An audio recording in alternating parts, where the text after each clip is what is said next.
Always unplug the oven and let it cool before replacing the light bulb. Only use a 25-watt, 120-volt G9 oven bulb. First, remove the wire rack from the oven before replacing the light.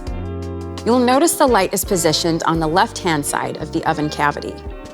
Position your fingers on the outside of the light housing and gently pull the glass cover away from the oven wall to remove it. If you can't pull the cover off, grab a spoon. Slide it into the left side of the light housing and gently lever the glass cover off. Always hold the glass cover with the other hand to prevent the cover from falling and breaking. Remove the light bulb by gently yet firmly pulling it out of its holder. Use a soft cloth to insert the new bulb into the holder. Do not directly touch the surface of the bulb with your fingers, as your natural skin oils can damage the bulb. Reattach the glass cover by aligning the metal hook with the left-hand side of the light housing. Slide the opposite end of the glass cover into the metal bracket on the right side of the housing. Finally, push the metal hook into the left side of the housing until it's secure.